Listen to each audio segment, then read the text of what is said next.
I locali del Professional Show Sil Volley, in maglia bianca, allenati da Luciano Sturam e Paolo Filippi, giocano con Giacomo Sellame alzatore, Samuele De Benetti opposto, Marco De Palo e Mirko Guidolin schiacciatori, Nicola Campagnaro e il capitano Omar Squizzato centrali, Dennis Geremia libero. Gli ospiti del Golden Game Bassano, in divisa giallo-rossa, schierano Manuel De Palma alzatore e primo allenatore, Simone Meneguzzo opposto, Mario Pianese e Mirko Follador schiacciatori, il capitano Eros Guarise e Marco Volpato centrali, Davide Lollato libero. Il secondo allenatore è William Kirkane. Dopo una breve fase interlocutoria, il Bassano fa il primo break portandosi sul 9-6 coi punti in attacco di Follador, di Guarise a muro e con l'ace di Meneguzzo.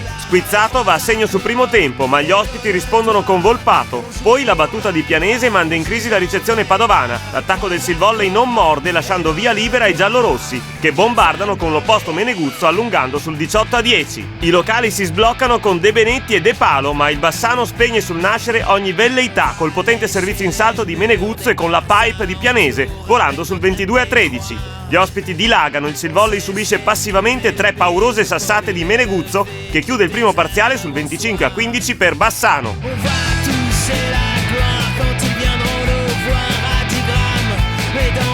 La reazione del Sil Volley non c'è, gli uomini di Sturam appaiono spenti e timorosi di fronte alle devastanti schiacciate di Meneguzzo e alle micidiali staffilate dei centrali Volpato e Guarise, ottimamente serviti dal fuoriclasse Manuel De Palma.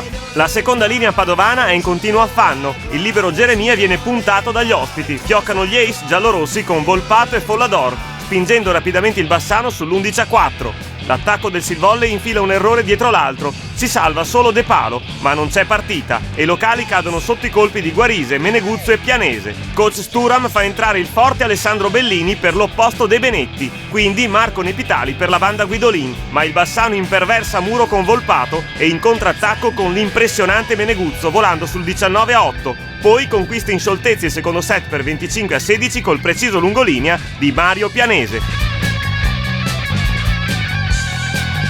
Il Sil Volley si accende in avvio della terza frazione, la ricezione migliora, il muro contiene gli attacchi avversari. Bellini e Nepitali scaldano il braccio replicando le bordate di Meneguzzo. La prima metà del set vede un sostanziale equilibrio, i vicentini provano a scappar via sull'8-6, ma sono raggiunti sul 9 pari.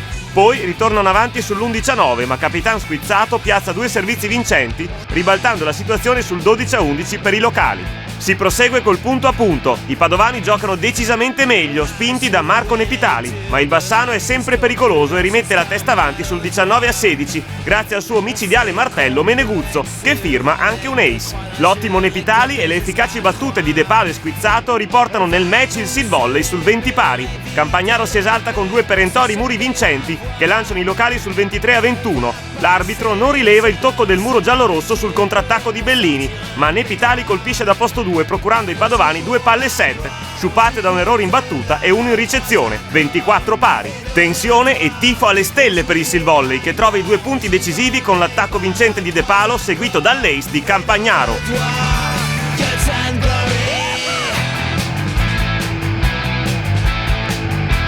I ragazzi di casa si caricano, trascinati da un super Nepitali e dall'ottimo Campagnaro, staccando sul 4-1 il Bassano, che appare in difficoltà soprattutto in ricezione. Gli ospiti calano anche in attacco, andando sotto per 9-5, e solo il fortissimo opposto Meneguzzo, atleta di categoria superiore, riesce a tenere a galla i vicentini, che però sono costretti a rincorrere per l'intera frazione. Dopo un avvicinamento sul 10-9, il Sil Volley riallunga sul 15-11, complici gli errori del Bassano in attacco. Gli ospiti forzano il servizio ma sbagliano, una doppia di De Palma proietti i padovani sul 19-14. La strada per i locali sembra in discesa, invece i giallorossi cancellano il gap grazie al ficcante servizio di Pianese e al muro di Meneguzzo e Volpato, rientrando sul 19 pari. Spinto dal tifo infuocato, il Sil Volley mette a segno il break decisivo col potente attacco di Bellini, il tocco a rete di Squizzato e il muro punto su Follador volando sul 22-19.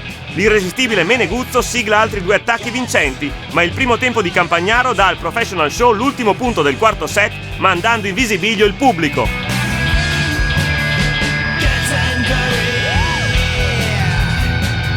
Nel Palasport di Tre Baseleghe si respira il clima dei grandi match, quelli che si ricordano per anni. I ragazzi di Sturam sentono di poter ribaltare il risultato avvantaggiandosi sul 3-1, complice uno dei pochi errori in attacco di Meneguzzo, il migliore in campo con 36 punti totali di cui 6 a muro. Il Bassano però rientra subito sul 3 pari, passando quindi in vantaggio sul 7-5, grazie all'ennesima conclusione vincente del Super Meneguzzo, sommata a un attacco fuori di Bellini.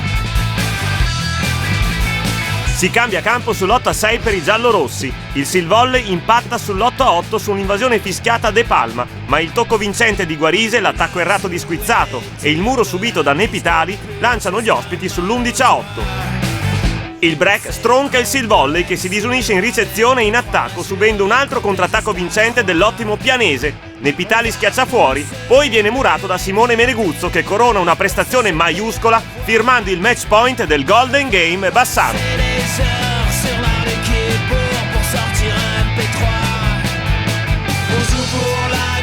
Vincere qui è difficilissimo, difatti penso che poche ce l'abbiano fatta, forse noi, Cantù ed Asti da quel che mi ricordo. All'andata noi abbiamo fatto un miracolo per vincere in casa, secondo me questa è una squadra veramente forte.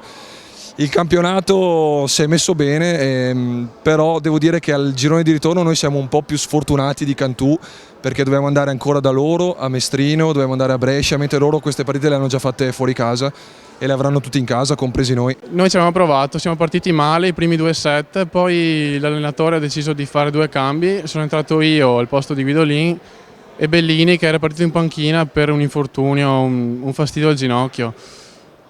Abbiamo cominciato a giocare decisamente meglio secondo me, abbiamo iniziato a ricevere, a battere e soprattutto anche a murare, a tenerli un po' a muro e quindi di conseguenza l'attacco è venuto molto più facile. Come ci ha detto il nostro allenatore era una partita soprattutto di battuta e ricezione. I primi 2 set non abbiamo battuto e loro hanno invece martellato alla grande. Poi il livello è salito e la partita è stata abbastanza gradita anche dagli spalti. La prima parte della gara è stata condizionata dalla loro buonissima battuta e dalle nostre difficoltà invece di metterle in ricezione. Poi di mettere in difficoltà di ricezione. Poi abbiamo invece cambiato un pochettino l'assetto tecnico-tattico anche invertendo la posizione dei centrali e siamo riusciti a creare a loro un po' di difficoltà, abbiamo tenuto un po' di più a muro, abbiamo registrato un'ottima prestazione di Nepitali, siamo rientrati in partita e a questo punto si è giocato un tie break che è stata una partita a sé stante in cui loro hanno vinto meritatamente perché alla fine hanno dimostrato di avere qualcosina in più rispetto a noi in questo momento. Parte da oggi una nuova iniziativa del Silvolley, è una mostra in itinere e interattiva verso i 40 anni della storia del Silvolley, nata nel 1973 e nel 2013 appunto compirà i 40 anni. Sarà un'occasione da oggi in poi per creare questo catalogo di storia Silvolley, di questa storia importante della nostra società.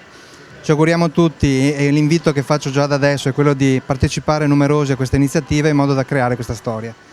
Ci tengo a sottolineare però che noi non viviamo di passato, anzi viviamo bene coi piedi per terra e viviamo nel presente, per cui quello che noi ci piace fare in questo momento è guardare sì il passato ma in previsione del futuro. Anche questo fa parte di un progetto e per cui di una progettualità futura di quello che andremo a fare da qui in avanti.